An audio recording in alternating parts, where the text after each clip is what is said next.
A while ago, I made a video talking about Kiyotaka Ayanokoji of Clash from Daily. Now, this video was made when I was just uploading videos on my channel for the first time, meaning it was like the first couple of videos I made since I created this channel. And then out of nowhere, I got hit with a copyright claim, which as a result, it actually blocked this video for some areas. So that sucked. And unfortunately, this led me to have to take down the video. But to be honest, I'm perfectly fine making another video talking about Ayanokoji once again, because in that original video I only talked about him during first year, because at that time I was not reading second year, I was not up to date with this series. But now that I am up to date with this series and I've read so far all of the second year novels, there is some things that have changed about Ayanokoji and my views towards him. So in today's video I'll be talking about why Ayanokoji is the most complex protagonist in any series that I've read or watched. And like always, if you're just simply waiting for the anime to come out or you're not up to date with this series, then you have been warned, because I am going to spoil things that happen in the series.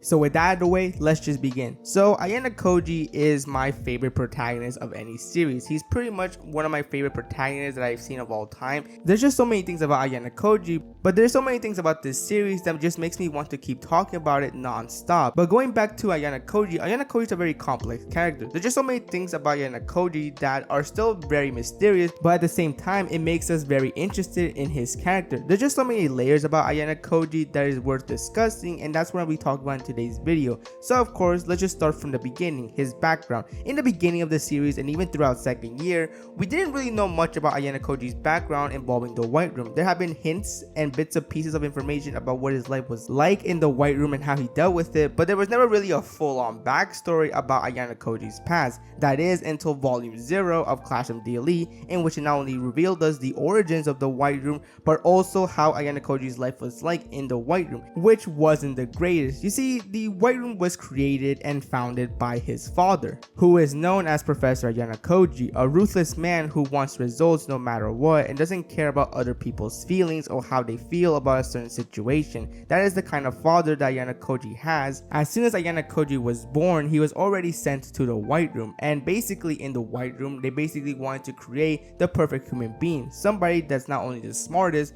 but also the strongest individual as well, and that person would be Ayanokoji. Not only will he end up being really good academically, pretty much learning anything no matter what it is very quickly, but also being a strong fighter, learning a bunch of fighting styles and learning how to deal with opponents very quickly. Now, while all these are huge achievements, there's only one thing that Ayanokoji lacks, and that is human emotions, as this is something that even Ayanokoji questions himself as to why he's not able to understand them and why he's not able to actually see what their purpose is. But despite these thoughts, he didn't really think too much of them during the White Room, because the purpose of the White Room isn't about human emotions, it's finding out who could be the perfect human being. And it seems that Ayanokoji was probably going to have his entire life just be dedicated to the White Room. That is until he decided to escape it. Once he escaped the White Room, he decided to go to the advanced nurturing high school and see what is the life of a high school student all about, showing us once again how interested he is in the outside world. But this wasn't going to be easy or simple, as he's very quick to find out that despite him being very smart and very strong, the one thing that he lacks is human emotions. While human emotions were deemed unnecessary in the White Room, it was a completely different story in the outside world, as due to him not understanding human emotions, they also affected his social skills as well. But despite that, it seemed that this wasn't really a bother for Ayanokoji, as this wasn't his initial goal. You see, in the beginning of the series, his initial goal was just simply to lay back and not stand out too much. That was his initial goal, as he just wanted to have a normal high school life. However, one thing he was very quick to notice is that the high school that he's in isn't the typical high school that he usually heard about, as competition is a huge factor in this school, and it's also established in the very beginning how whoever doesn't pass exams or doesn't meet up to the academic standards of the high school will soon be expelled. And this will lead to Ayanokoji meeting characters that have different ideals and have different kinds of personalities. Now of course this is very obvious because not every character is going to be exactly the same, but for Ayanokoji he's very interested because remember, in the White Room there was no such thing as social interactions with the other students. So for him, it's basically something that he wants to know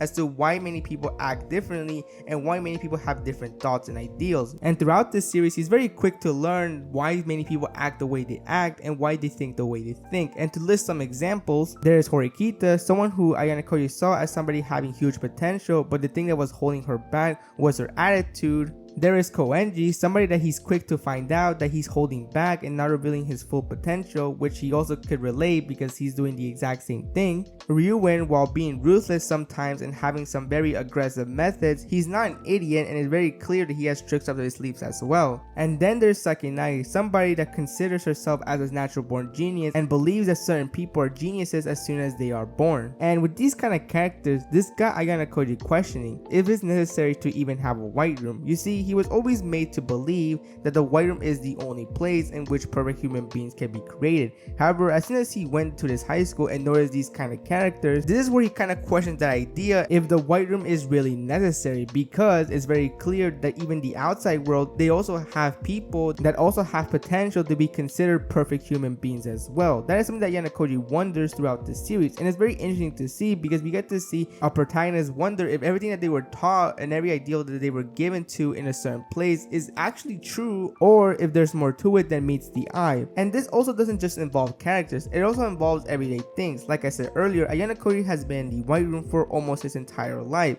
so things that seem normal to us are new experiences for Ayanokoji. And to list some examples, in volume 4.5, when him and another group of characters are eating ice cream, a lot of the characters point out how Ayanokoji seems to be eating ice cream as if he's never eaten ice cream before, which is true because in the white room he was never given ice cream. In volume 7.5, when he's talking to Ryuen asks Ayanokoji why he hasn't took off the snow off his head that's been piling up. And for Ayanokoji, this is because he states that he's never experienced snow, so he wants to see how snow is and how it feels like, since he's never been able to fully see snow because once again he's been isolated to the white room for almost his entire life. And this even continues in second year as well. It's not just simply only on first year. In second year, during his school trip, when he was riding the bus, he asks Ryuen why are there bags in the bus, to which Ryuen is confused and shocked that Ayanokoji came up with that question, because he states that the bags are used in case someone gets sick in the bus, because there are some people who get bus sick, which of course Ayanokoji had no idea because once again he's never ridden a bus before because he's always been in the white room. Which once again, this is a case of a protagonist viewing and learning new things, as this is something that he's never been able to due to his circumstances in his past life. But of course, this wouldn't be a Kiyotaka Ayanokoji video without talking about the other side of his personality, and that is being good at manipulating people and making sure that he is in control of a certain situation. It has been established throughout the series that Ayanokoji is very good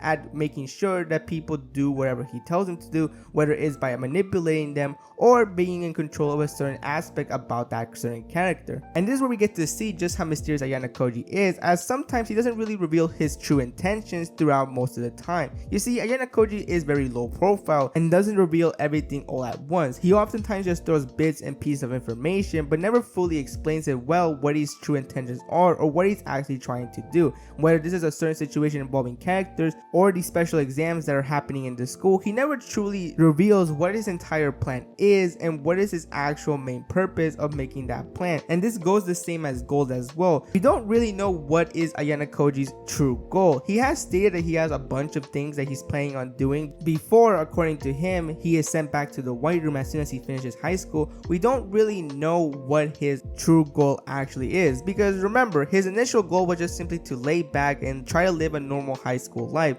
But based on the amount of people he has interacted and met throughout his entire high school life and all the experiences that have happened to him ever since he went into this high school, it's very clear that his goals have drastically changed. But at the same time, while he may have new goals, we don't really know what those new goals are and what he's actually trying to do, because oftentimes whenever he does or says something, we always have to wonder, is this part of his goal, or is he just doing or saying something in order to distract the reader from figuring out what his actual goal is? It's a very kind of interesting way of viewing things, because you want to know what is Ayanokoji's true intentions most of the time, but since he's so vague, you can only wonder what his next course of action is going to be. But I'm not really complaining, because that's really something that makes this series all the more interesting. You want to know what's going to happen next. You want to know what is the next thing that's going to happen in Clash of the Elite. And going back to Ayanokoji manipulating people, the reason why he does this as well, and the reason why he also tends to always try to use people for his own benefit, is because of his ideal.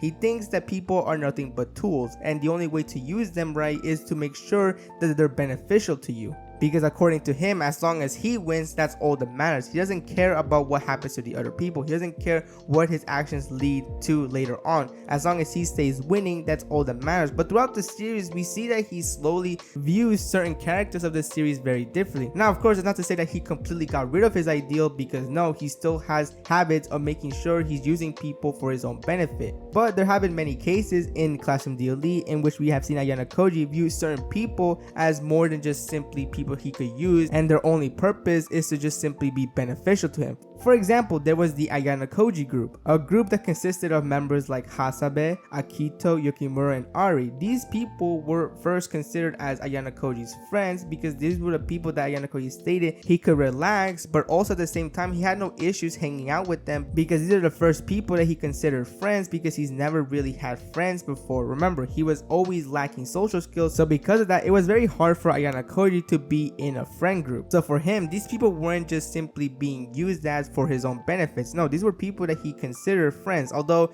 you could also add this to the layer of his complex character, because we don't know if he was actually being honest with this because of a certain situation that happened in second year, a certain special exam that really was interesting to read, and it was just really a roller coaster of things happening. But I'm not going to talk about that here in this video because that could be made for another video some other time. But once again, this is just an example of initially Ayanokoji viewing a certain group of people as people he could hang out with, and he didn't view them as tools or people that he could just use for his own benefits. Another great example would be Kei. Kei was somebody that was helping Ayanokoji out with his schemes and his plans that he was doing around the school. Now, initially, Ayanokoji only viewed her as somebody that he could use for his own benefits, and even Kei fully acknowledged this, that it was very clear that he was just using her for his own benefits. However, they slowly started to have feelings for each other, and eventually this will lead to Ayanokoji asking Kei out to be in a relationship with him. Now, of course, originally it seemed that Ayanokoji wanted Kei to be by his side. He wanted to protect Kei because for him, this is somebody that was precious to him now that he was in a relationship with them. So that being said, we don't really know what's going to happen with this relationship now that there's another girl that's interested in Ayanokoji. But once again, this is just another example of Ayanokoji viewing somebody more than just a tool and somebody that he could just benefit from. And finally, I think this is the best example of once again showing us a character that Ayanokoji didn't view as a tool or somebody that he could use in order to benefit him, and that is none other than Manabu Horikita, Horikita's older brother. Manabu is probably the only character of the series that Ayanokoji has full respect for. He never really viewed Manabu as a tool or somebody that he could just use to manipulate. No, he viewed Manabu as a very strong person because he also had very strong ideals, and he was very serious and honest about his thoughts and feelings on things. That is something that always interests Ayanokoji. Every time he always had an interaction with Manabu, he wasn't just learning about Manabu as a character, he was also learning about his thought process and why he thinks the way he thinks, and he also took those things into consideration as well. Not only that, but Manabu was also the only character of the series to change Ayanokoji's way of thinking. Initially, Manabu was kind of confused as to why Ayanokoji wanted to just simply lay low and not show his true potential. And while Ayanokoji gave his reasonings, Manabu still told him how it was not a bad idea to leave a mark at this school to show people who really is Kiyotaka Ayanokoji. And after this, Ayanokoji started thinking if what Manabu was saying was actually true and that he actually did have a point. And ever since then, Ayanokoji has been slowly been also getting involved in a lot of other situations. He isn't just laying back anymore and just simply just doing things behind the scenes. Sure, he still does that even in second year, but it's very clear that he's much more active in second year than he was in first year, which once again, it clearly has something to do with the talks that he had with Manabu. So overall, Ayanokoji is a very complex character. There's just so many layers about Ayanokoji that you can easily talk about, but there's still more things about him that meets the eye. Clearly, Ayanokoji is not a one-dimensional character. There's many things that make Ayanokoji Ayanokoji. And regardless if he's being vague, not being completely honest, not showing his true intentions, and not showing what his actual goal is, that is still what makes Ayanokoji interesting, and that is a character that is always making me want to read him more often, because I want to know what Ayanokoji is going to do next, what is going to be his next course of action, and what is his actual goal in this series. And with that, that's pretty much the entire video. I hope you enjoyed it, and I'll see you next time.